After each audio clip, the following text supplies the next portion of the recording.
Fried chicken का बहुत ही tasty pulao बनाते हैं। बनाने में ये पुलाव बहुत ही आसान है और आप इसे दावत में प्लेटर बनाकर सर्व भी कर सकते हैं। तो ये फ्राइड चिकन का पुलाव बनाने के लिए सबसे पहले हम लेंगे 1 किलो चिकन। चिकन के थोड़े बड़े साइज के पीसेस रखे हैं मैंने। इसमें डाल लेंगे 3 कप भरकर पानी, या चिकन के लेवल का आप पानी रख लीजिए। नमक चिकन के हिसाब का ऐड कर लेते हैं। 1 बड़ा चम्मच अदरक लहसुन का पेस्ट डाल लेते हैं। सारी चीजों को अच्छी तरह से मिक्स करेंगे और चिकन को पहले हम हाई फ्लेम पर पका लेते हैं। जब आप हाई फ्लेम पर पकाएंगे तो चिकन के ऊपर काफी सारा झाग आ जाएगा। ये झाग को हटाने के बाद हम ढक्कन लगा देते हैं और चिकन को पकने देंगे बस 5 से 6 मिनट के लिए मीडियम फ्लेम पर।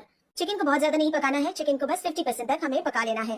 फ्लेम को बंद कर देते हैं, ढक्कन हटा लेंगे, चिकन के सारे पीसेस निकालकर अलग रख लेते हैं और ये यखनी को भी निकालकर हम अलग रख लेते हैं। चिकन थोड़ा ठंडा हो जाए, इसके बाद इसमें डालना है 2 चम्मच अदरक लहसुन का पेस्ट, आधा चम्मच है हल्दी का पाउडर, 1 चम्मच डालेंगे काली मिर्चों का पाउडर, आधा चम्मच है भुना कुटा हुआ जीरा, 1 चम्मच है लाल मिर्चों का पाउडर और आधा चम्मच डालते हैं गरम मसाले का पाउडर।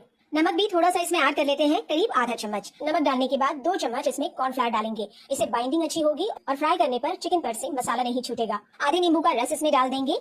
अच्छी तरह से सारी चीजों को अब मिक्स कर लेना है। चिकन में अच्छे से कलर के लिए आप चाहें तो इसमें रेड फूड कलर डाल सकते हैं। मैं इसमें डाल रही हूँ 1 बड़ा चम्मच भरकर कश्मीरी लाल मिर्चों का पाउडर, इससे भी बहुत अच्छा कलर आ जाएगा चिकन पर। फिर से सारी चीजों को अच्छी तरह से मिक्स करेंगे और चिकन को इसी तरह से छोड़ देंगे बस 10 मिनट के लिए। 10 मिनट बाद हम चिकन को गर्म तेल में फ्राई कर लेते हैं। अब चिकन को जब हम फ्राई करेंगे तो इसे मीडियम टू हाई फ्लेम पर फ्राई करेंगे, क्योंकि चिकन 50% पहले ही पका हुआ है। तो अलग पलट करते हुए अच्छा सा गोल्डन कलर आ जाए चिकन पर, तब तक हम इसे फ्राई कर लेते हैं। अब ये सारा चिकन निकाल कर हम रेडी रखते हैं। 3 बड़े चम्मच तेल इसी फ्राई किए हुए तेल में से ले लेंगे, इसे डाल लेते हैं। इस तेल को गर्म करने के बाद इसमें डाल लेते हैं 2 स्टार फूल, 2 है दालचीनी का टुकड़ा और 1 चम्मच डाल लेना है जीरा।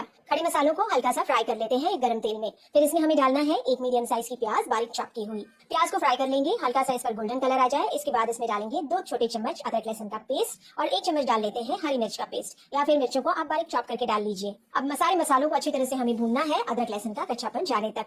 टमाटर अब इसमें ऐड कर लेते हैं 1 मीडियम साइज का।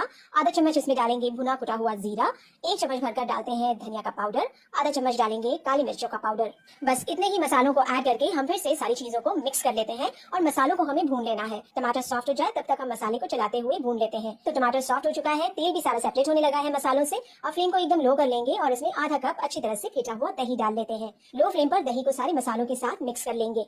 फिर से जब आप देखें कि मसालों में से तेल सेपरेट होने लगा है, इस टाइम पर हम इसमें डालेंगे थोड़े से बारीक चॉप किए हुए धनिया के पत्ते, थोड़े से डालते हैं बारीक चॉप किए हुए पुदीने के पत्ते, पतले स्लाइसेस में कटा हुआ नींबू है 3 से 4 पीसेस डाल लेते हैं, या फिर आप इसमें नींबू निचोड़ सकते हैं। 5 से 6 हरी मिर्चों को डाल देना है। ये कम तीखी वाली हरी मिर्चें हैं, तीखी है अगर तो आप 2 से 3 डाल लीजिए। अब मीडियम फ्लेम पर सारी चीजों को मिक्स कर लेते हैं। सभी चीजें अच्छी तरह से मिक्स हो जाएं, इसके बाद हमें इसमें यखनी डाल लेना है चिकन की। चावलों का 1.5 गुना यखनी और पानी मिलाकर हमें इसमें डालना है। तो चावल मैं ले रही हूँ 3 कप, ये करीब 600 ग्राम चावल है। इसी हिसाब से हम इसमें डाल देंगे 7.5 कप यखनी और पानी।